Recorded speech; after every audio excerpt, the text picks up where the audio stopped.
So we have right now 60 cases and over 350 exposure sites, and a variant of the virus that is quicker and more contagious than we have ever seen before. The best way to stop this virus is via vaccination. But as we know, only 2% of our population is fully vaccinated. If we let this thing run its course, it will explode. We've got to run this to ground, because if we don't, people will die. And if that happens, it's our most vulnerable. It's our parents, it's our grandparents, it's Victorians with underlying conditions or compromised immunity. It's those Victorians who will pay the price.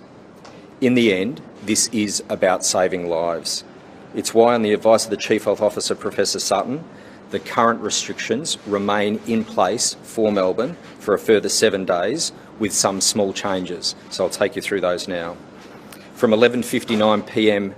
Tomorrow night, there will still be only 5 reasons to leave home: shopping for food and supplies, authorised work and study, care and caregiving, exercise, and getting vaccinated.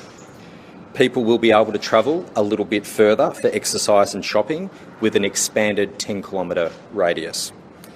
Students in years 11 and 12 will return to face-to-face learning, and that includes students in other year levels that are undertaking a Unit 3-4 VCE subject. So that happens on Friday. A number of outdoor jobs will be added to the authorised list, things like landscaping, painting, installing solar panels or letterboxing. Other restrictions, including mask wearing, remain in place. At the end of another 7 days, we do expect to be in a position to carefully ease restrictions in Melbourne, but there will continue to be differences between the settings in Melbourne compared to regional Victoria.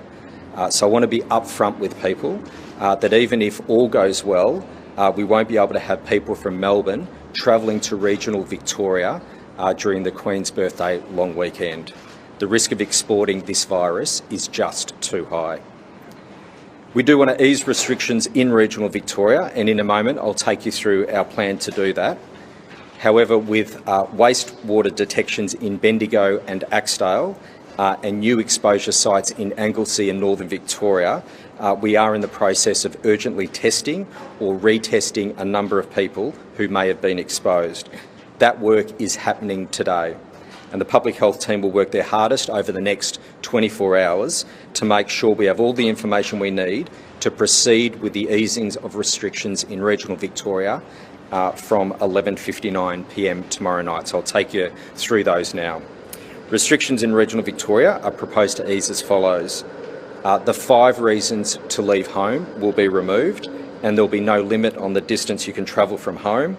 You can only travel to Melbourne for a permitted reason, and you must follow Melbourne restrictions once you are there. Outdoor gathering limits can occur with up to 10 people. Gatherings are no longer limited to 2 people, and infants under 12 months are not included in that cap. Food and hospitality will be open for seated service only, with a cap of 50 people per venue, subject to density requirements of 1 per 4 square metres. Retail can open, and personal services such as beauty and tattooing can resume for services where masks can remain on. Religious gatherings and ceremonies are permitted for 50 people plus 1 faith leader, indoors or outdoors. Gathering limits for weddings will be 10 people, and for funerals, 50 mourners. Junior outdoor community sport will return, and adults will be able to resume training outdoors. Outdoor pools, including swimming classes, can operate with a limit of 50 people, with a density quotient of 1 per 4 square metres. Libraries and toy libraries can open with a cap of 50 people, subject to density requirements.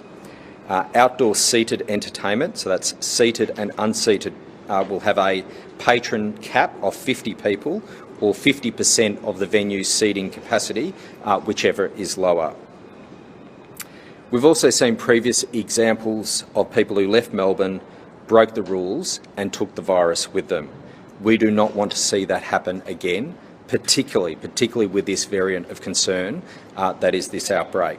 So to that end, businesses that are open in regional Victoria but closed in Melbourne, so restaurants and beauty, for example, must check the IDs of everyone they serve. We know it's an extra ask on staff and on customers, but ultimately this is about keeping your community safe.